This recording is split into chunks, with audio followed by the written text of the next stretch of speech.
Dobro veče i posle jako kratke pauze mi nastavljamo. I sad ne samo da ću da pričam o temi koja svi ovdje znaju mnogo više od mene, nego we will switch in English because we figure out that you will understand us and it's easier for our panelists if we all keep it in English. So you will enjoy listening to us talking about ESG in English, but maybe actually ESG is another topic together with investments and tech, where actually English comes more natural as a language.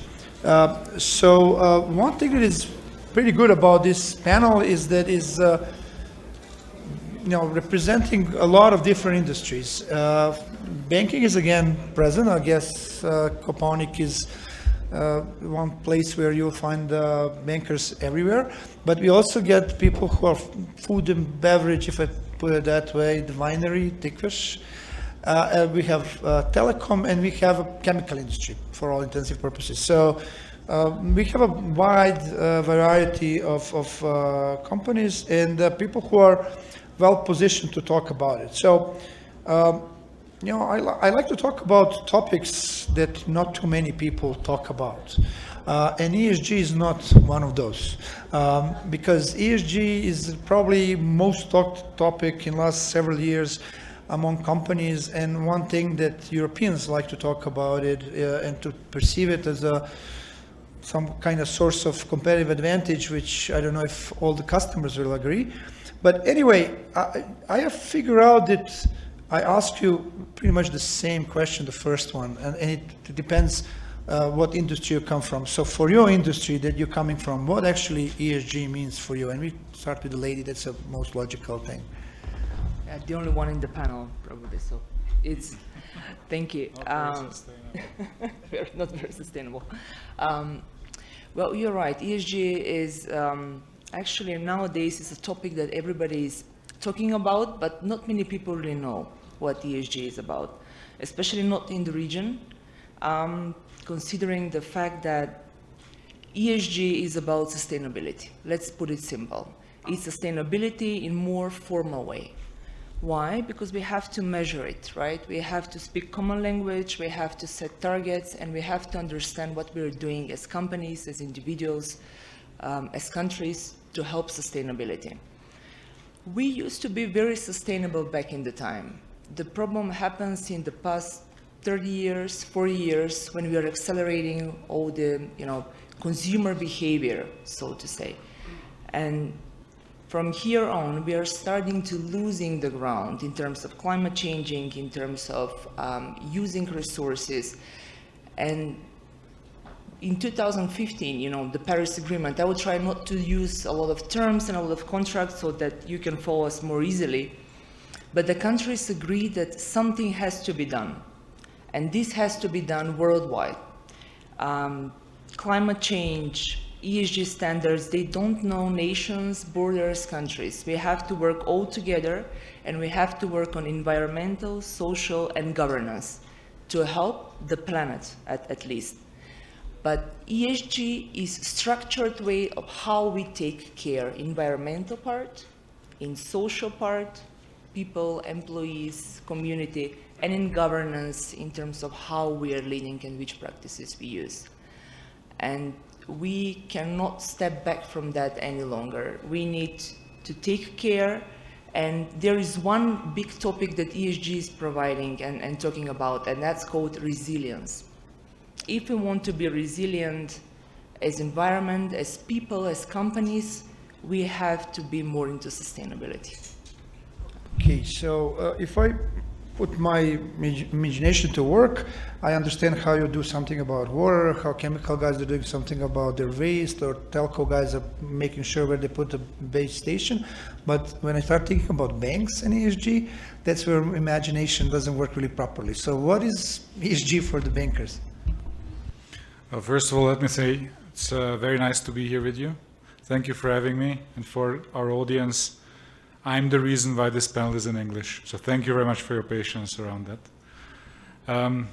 Sustainability in a bank is everything that Katarina already said. But it's also the realization that the standard financial measures of a company or of a business don't give us sufficient way of understanding the opportunities and risks of that business. So if we want to understand over time what the risks of a certain business are, and also what opportunities lie ahead, whether we are a bank or whether in that business, we have to look at what impact the changing environment has on that business, and also what impact that business has on its environment. Whether that environment is the natural environment or the social environment, from this perspective doesn't matter. It's the fundamental understanding that no business works in a vacuum. We understand the financial goings on in a business, but we also need to realize that as the environment changes and as we do our business, there's an interaction with the social environment, with the natural environment. And banks are trying to understand these interactions. Once we understand them, we can monetize and measure them, and then we can start pricing them. The reason we want to price them is to better understand their impact. This sounds all very, very theoretical, but let me give you a very practical example.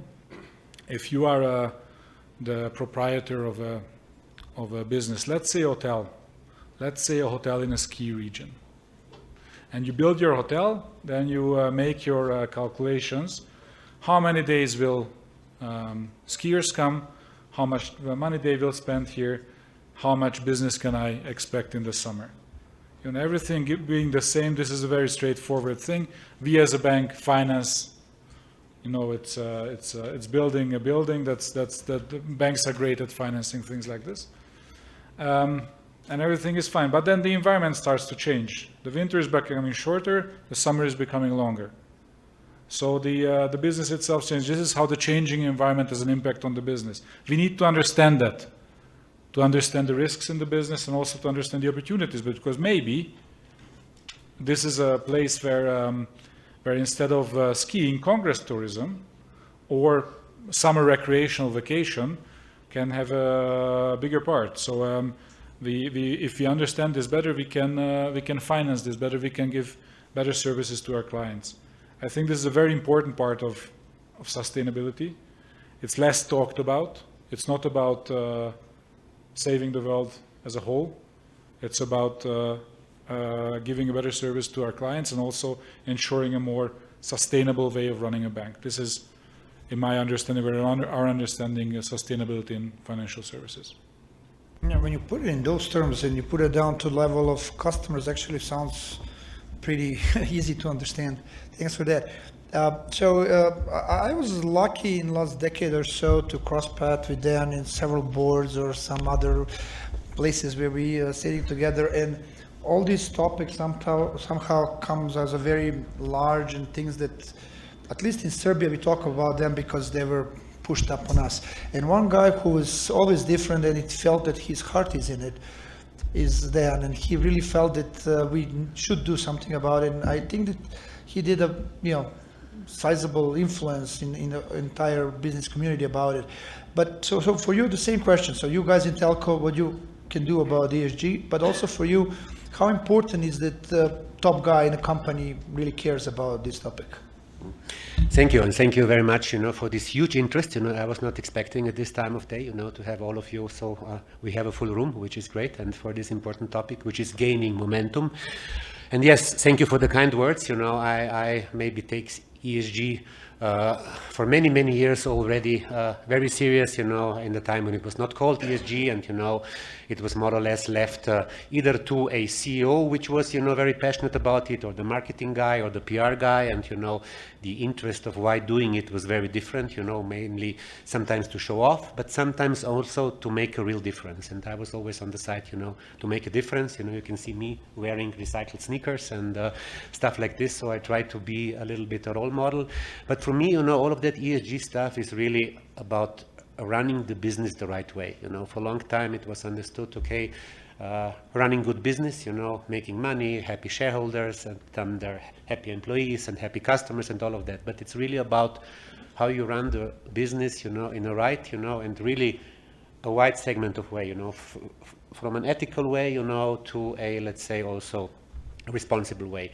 And I think ESG has put very much and very good together all those components, starting, of course, which we know from the environment, from the social sphere, from the governance, and it is the good thing about it's really being now, I think, enforced upon management, so it's not anymore a nice to have, for example, in our company, and I'm thinking all of our companies, we have it in our yearly goals, we have our bonuses linked to it, we have a focus on it, we have a consensus on it, that it really is important. And for us in telco, of course, we have a huge contribution in terms of particularly electricity, all of our base stations, our servers, all of that, of course. And we have learned over the last couple of years really to run our business very, very different, than we have been doing before. Just one example, before we put up the base stations, everybody put up his own base station, and, we have these clusters of base stations together. We started cooperating now, we start sharing infrastructure, but especially we start with artificial intelligence, monitoring behavior for our customers. And before, we have a base station, full power, full electricity, 24 hours, keep the customer happy, give them as much bandwidth as they can have. Now we are smartly monitoring that and, closing sectors, running down electricity, at night, monitoring here in Kopaonik when there are many people, switching on a little bit more, when there are a few people switching on a little bit less. And we, of course, compromise with quality in a way. But I think that's the way of doing the business responsibly. So that's just an example, and probably I can speak about more what we do as telco later. Sure, thanks. Okay, then we can change a view, because now we have Darko as a CFO. And the same question for you. So your industry is, pretty important in terms of being resilient and sustainable for us as a society, in a sense of how you do your business is very much influencing our environment. But okay, what is ESG in chemical industry? Plus also how, as a CFO, it influences your thinking and maybe decision making. Yeah, thank you. Good evening, everyone. We have realized that in past 5 years we did a lot on ESG field, but the first time we put it all on one place was last year when we did our first sustainability report. And in that report we mentioned all our projects in E, S and G domain, and there is a lot that we have done and not even realizing importance of the topic. So in terms of E, for example, I will speak a little bit more direct regarding the company that I represent, Elixir Group. We are chemical industry, and for understanding it is important to say that we are doing with chemicals, and we are using huge volumes of energy, for example. So 5 years ago, we have entered the project in order to switch our fossil fuels consumption to make some alternative for these fuels and to go to the wastes. And that was a big decision done like approving ESG project without all relevant inputs. We didn't have precise information about the waste quantities and everything else, but we approved it because we knew that's something that should be done, and a lot of other ESG investments were approved on similar way. When entering the waste market, we have seen that there are not all wastes are waste to energy. Some of the wastes are waste to resources, and that developed a totally new sector within the company, which is called circular economy. And maybe just for clarification, to understand how we adopted ESG in our strategy, we should maybe go to the history, because 65 years ago, heart of Elixir currently is Elixir Prahovo, and that factory was established 65 years ago from RTB Bor to use their byproduct sulfuric acid and to produce something out of it, to make some new value. So that was the first example of circular economy at that age. So chemical industry, in fact, is a good example of circular economy. It can be very, very good in these E terms.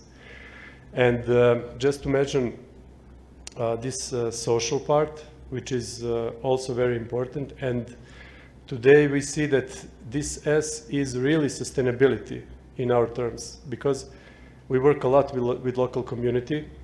We help all the schools and all the projects on local level. But also we are building, for example, a residential area for our employees. We are making a new block of residential area in Negotin, because for us it's important to make a better place for living, to upgrade the quality of living, and to, you know, in short term, when we talk about financials, it is not something that has return on investment, because we will not earn anything on this project. But in 10 years, you know, if we spend some money to make a laboratory of local high school state of the art today, it will not help us tomorrow, but probably in 10 years, some chemical from that school will work in our factory. So I think that S part is really sustainability. It's social, but today it is really, really something that is must to be done. Yeah, nice to hear long-term thinking in this part of the Europe. But when we're talking about this part of the Europe, somehow last 150 years, not much was expected from us in the sense of being a good guys. Usually is other way around. But when I listen to you talking about ESG, and actually what you do about ESG sounds like you really are doing a lot of things about it. And how would you judge our region, where we are compared to efforts of the rest of the continent? So Dan, I'll ask you first, because you somehow cover Southeast Europe maybe the most. Yeah, well, basically, of course, it's said, you know, we have really looked at, you know, firstly, where we can have the biggest impact, you know, of course, which is energy, electricity, and so on. So we, of course, looked at ways what we can do. And you can do different things in different countries. In Serbia, it was first a little bit hard to buy green energy since, you know, it's not fully available. For example, in Slovenia, we are already almost 100%, you know, buying green energy. So also in Austria, here, it's a little bit more difficult. We made first steps and, you know, we are doing well, but still room to do. So we decided, let's produce our own energy. So we have installed on a whole lot of our base stations now already more than 6,000 solar panels. So we produce about 5% of all of our electricity. Still not a lot, but it's a small step, you know, our own. So that's something. Then we are doing what I mentioned before, you know, kind of smartly managing the grid of energy and trying to really give people data when they need it, but somehow reduce energy spent, you know, when they don't. We looked, of course, at as a group also, you know, what kind of impact we can do, and we have more or less launched a pretty intense climate initiative where we have to count down all the way to 2025 and beyond, you know, and try to come to these ambitious goals of net zero, and, you know, in terms of emissions, which I think everybody is somehow pursuing and thinking it's still far away, but, you know, we have to start now and doing things right now. So, of course, we're thinking also on these bigger things, which, you know, like my colleague mentioned, might not make financial sense, but make long-term sense, like changing car parks, you know, to electric car parks, which of course again is in countries like Slovenia where I'm responsible easier because you have infrastructure. Here it's still way to go, but still, you know, quite some things which we're doing. This is the biggest chunk. Then of course we try to be a good social citizen and work with our customer base. You know, we have 2.5 million customers in Serbia. We have about 800,000 in Slovenia. So we try to do education in many fields. You know, the first is education kids, on internet safety. So we educated in Serbia last year 10,000 children, one-to-one in terms of using the internet in a safe way. We educated their parents, which is sometimes even more important, through this Bezbedni Klinci initiative. And we do a lot in terms of cybersecurity, which I believe we are at the heart of that, and our responsibility is to somehow protect our customers in terms of that. So these are just a couple of things we do in terms of which make sense, mostly in Serbia, but also in some of our other operations. Thanks. And Mr. Jagli, OTP is present in pretty much every Balkan country, and very often you are top 3, top 5, so you have a reach to the customers very broadly. So how you judge the efforts of the region, your customers, your corporate customers, and how much you can drive their decision making and influence them? Yes, so OTP is present in 12 countries, but most of our business is in the Balkan region. And in a lot of markets, like here in Serbia, we are number one, so we are a substantial part of the local economy. And being a universal bank, we have to, as you say, look at the whole playing field and see what's relevant here in this region. Even though there are a lot of local differences, like energy markets being liberalized or not, and interconnectedness of networks and all this, the fundamental truth in the region are easy to translate from one country to another. What we see is that there are a lot of opportunities and a lot of interest in sustainability, a lot of opportunities also in financing sustainable projects, but the majority of actual tangible available projects of what we can really do, where we can really help our clients finance their transition, help ourselves also in making that financing, is in 3 areas. It's energy, it's buildings, and transportation. Energy, building, transportation, that's where 80% of the money will be spent up till 2050. That's true for Serbia, that's true for Bulgaria, that's true for Croatia, it's true for Hungary, it's for the whole region. If we were in Africa or Southeast Asia, it may be different, but here it's these 3. 80% of the money will be spent here, 80% of the emission reduction or the actual impact comes from here, whether directly or indirectly.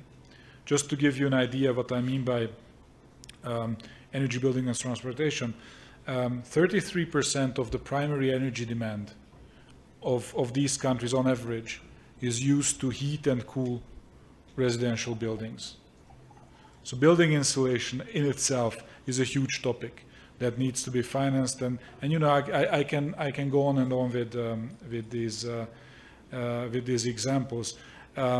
So from this perspective, the discussions we have with our clients when we talk about what would be from their perspective an interesting thing to do, especially if they don't have a sustainability report yet or don't have anything formulated, is we always tell them, let's look at your business, let's see where the risks and opportunities are, and then let's try to prioritize. Every business that is working in this region will have something to do in buildings, in energy, and in transportation. And in some of the countries where renewable energy is not readily available, and maybe direct energy production through solar panels is not relevant for their business, maybe they start with the building part, with the way they consume energy. Or maybe they start with transportation. If we talk to our clients in the municipal segment, for example, a lot of the times we start talking about community transportation projects, electrifying the public transportation system, things like this. There's always something that is relevant right now. It's not necessarily the same everywhere. To give you one good and one bad example, buying an electric car for personal use, buying an electric car in any of the countries where we are, is very expensive. It's environmentally not necessarily sustainable. It's economically definitely not sustainable, because it's just so much more expensive than having a normal car. Spend that same amount on insulating the building you live in, or changing the heater in your house or in your office, and you have much better economic and much better environmental impact. And by the way, and I think this is a cornerstone of everything we do, there is no environmental sustainability without economic sustainability. They go hand in hand. As long as it doesn't make economic sense, it will never make environmental sense. That's the whole idea behind it. Otherwise, it's just CSR. And CSR is important, as is PR, as is talking about it. But economies will only start changing if it makes sense, and if it makes sense to consume less energy, if it makes sense to do transportation in a different way, and so on and so on. That's true, but hard. So we'll ask more about it. So how you stand in Tikvish with peers? I mean, obviously you need to do some catching up with the competition, and can you do it while thinking about ESG? Well, now it's interesting. We are just publishing the first ESG report this year, and the key thing here is that we are not obliged to, okay? So the wineries, and especially here in the region, and we are not that big company, everybody knows about Tikvish, and here in the region, of course, it's well known, but wineries especially not obliged to get involved into the ESG, but we want to show our shareholders that we care. Because, you know, wineries in global terms make only 0.15% of the total CO2 emissions. So, you know, should not be priority anyway. But the industry is considered to be natural. Vineyards are considered to be natural, to be environmental. So basically, if you think on future, if you think on EU markets, if you think how to help future generations who are more environmental conscious than the older generations, basically, then you have to dive in. And now just to give you some more precise examples, if we move out from the electricity, from the renewable sources, because there is huge economical viability why we are doing this, we started working on the vineyards. We started producing organically. Lepovo, Domain Lepovo is fully organically produced and vinified. We even go a step further with wild fermentation. We use all the waste we have after the harvest time, you know, after the fermentation, all the pomace we have, we were taking to special biocentral, making energy and compost. And compost is type of organic fertilizer which are getting back to the vineyards. So this is part of this circular economy that you also mentioned. In the past, our grandparents used to do this. They use everything twice. You remember this milk which was sold in soft bags. So then our grandmothers were using these bags for throwing garbage. It's type of the circular economy. It's how you use the things till the end. And that's how we are paying attention to this in Tikvish. We also take care about education. We are helping to the municipality. Now we are working to establish concave mirrors, you know, to provide some kind of thermal energy back to the municipality. So being a winery in the region, being the first to publish ESG report, I think speaks a lot. And it's a huge effort. Yeah. So switching tack to chemical industry, and Europe is heavy duty in this, the all economy. How you compare? Yeah, this was good. So how you compare to the peers? Where are you compared to some other your competitors in chemical industry? Well, yeah.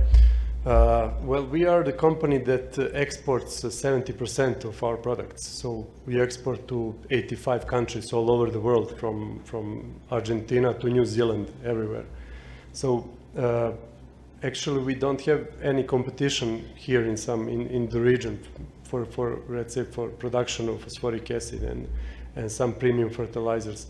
But so we had to go in line with the world standards, and to be, in terms of ESG, to be on this track for last few years. You know, this waste to energy concept, we did not invent it. We saw it in some German companies and BASF and some others Also, this circular economy concept is something that is favorable by European regulators for mineral fertilizers producers.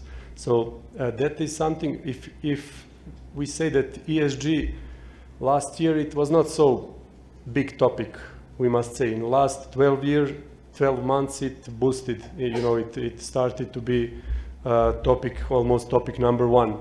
And today it's nice to have, to be in line with ESG. But I think that for 1 year or for 2 years for sure, that will be must have, because in terms of, for example, banks, if we get today loan with the 5 or 10 pips, if we finance some ESG project, that is some benefit from it.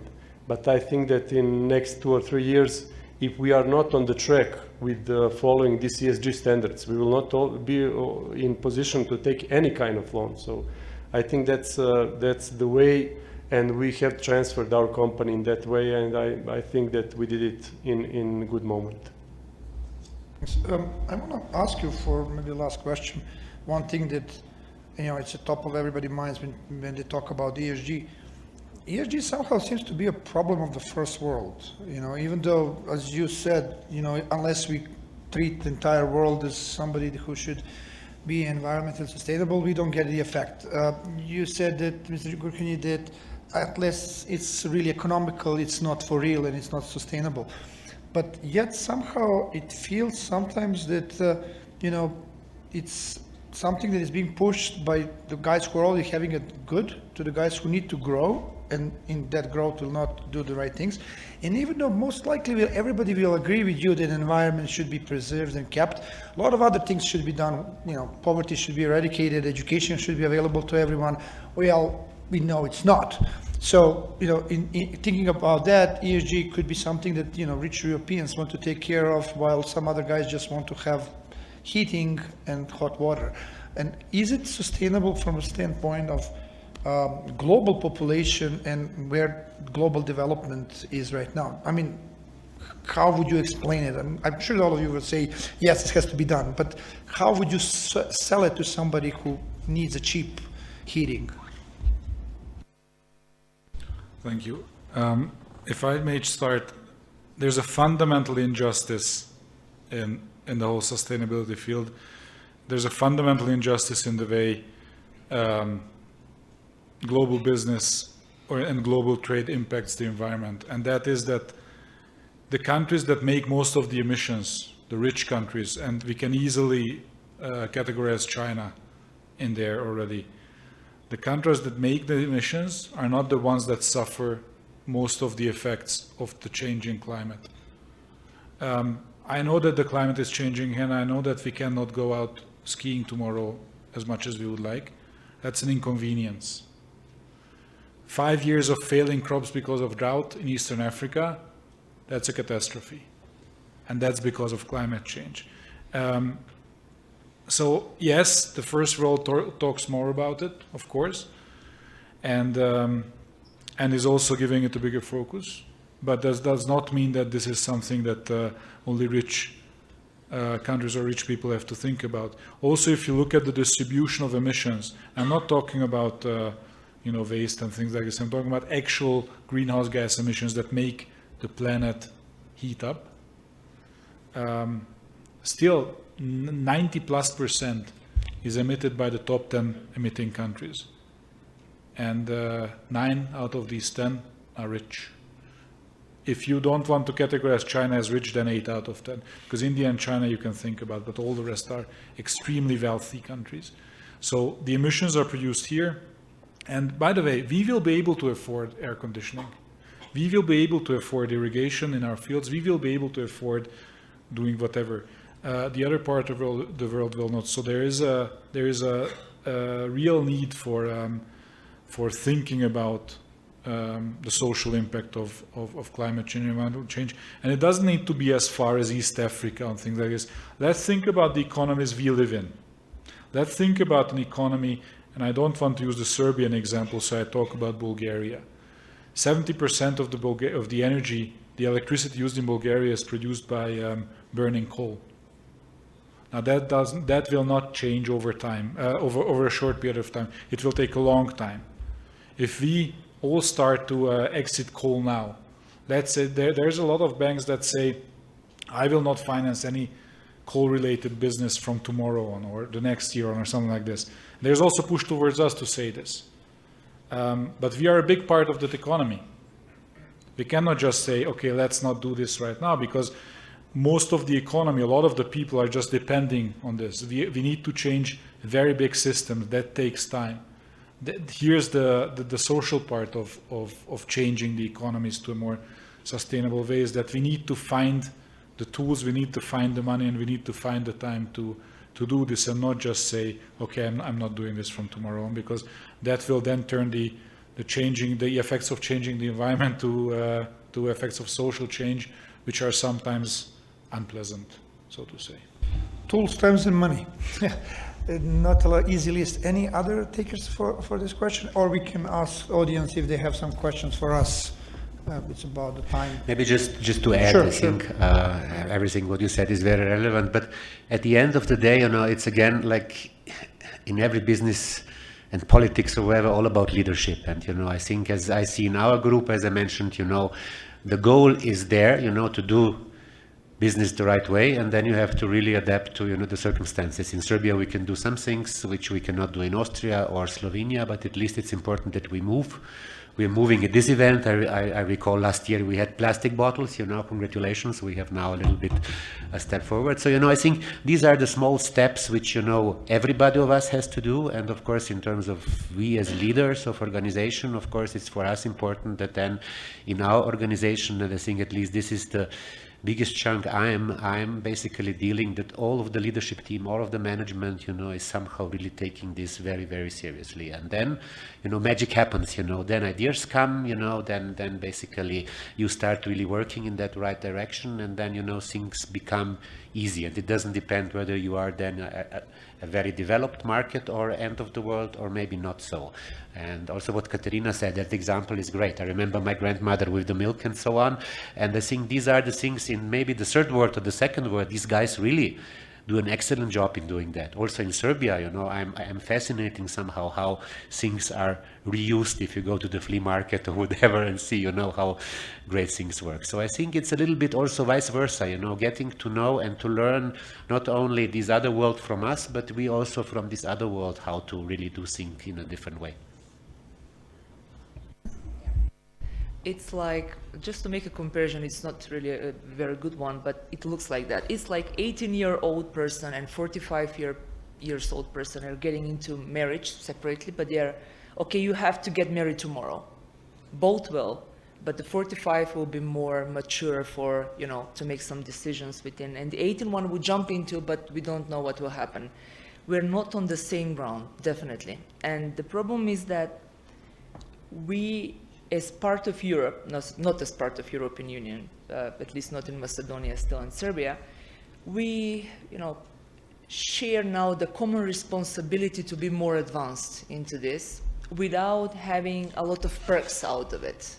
We don't have the financing still in Macedonia. The companies are left to finance the sustainability by themselves. It's very hard still, the banks are saying, yes, we will, but from 2026. So we have to align, we have to get sustainability officers within the structures and so on. But the thing is, we can't wait. We can't wait because tomorrow we can't get any loans, that's for sure. If we want to buy more vineyards tomorrow, if we want to go to the bank, they will ask for this parameter. So yeah, we have to jump in. Sure. Do we have any questions? There we go. Sal. Hi, my name is Sal Janic, Technology Partnership. Question is for Mr. Turk. Do you know how much energy is spent or used whenever there is 1 gigabyte of data transferred? To start with the question. I don't have it now in my heart, but we are doing those calculations. Yes, of course. We have them on a base stations level, on a server level, and even on a per customer level. So I can get you that information, but I don't have it by heart. I would like to get it, and the reason why I ask you because we try to find out how much, as we have our kelp system platform that saves energy. You were talking about here ESG, we save between 40 and 93% of the energy in transfer. And what we agreed on is that it's spent about 5 kilowatt hours per gigabyte of transferred energy. And an example, very good example, is the factory in Norway that was not, they didn't build it, or they were not able to build it because of TikTok. That is using too much energy. Data center that is supporting TikTok, and they can't have enough electricity. If it's possible, I'd like to talk with you later. Thanks. Yeah, we'll change business card. What I do know is that, of course, the fixed network uses much, much less, up to 10 times less, basically, electricity than the mobile network per gigabyte. So, here, of course, this is why we are, all of our operators, investing now also huge, in fiber and also rollout. It has also to do with that because the gigabyte transfer will be cheaper on that networks. We found information from half a kilowatt hours to 137 kilowatt hours per gigabyte. Thank you. Okay, so any other questions? Yeah, definitely, as all of you guys get used to using your ChatGPT, electricity is going to get more scarce and scarce. That's definitely a fact. I will maybe conclude with one thing that is stuck to my mind when I was preparing for this panel. Currently, the stock of electrical vehicles is double the stock of regular cars. And one explanation they're trying to find out, that they're trying to use as a explanation to all these guys who invested heavily into electric vehicles, is that, for example, in the United States, total cost of ownership for electrical vehicle on the 5-year base is $9,000 more. And with that and everything else that kind of right now is somehow it still doesn't have economy, ESG, even though we have to do it immediately, will take time and some convincing for average customers to come. But I think you guys are on the right track, and thank you very much for this panel.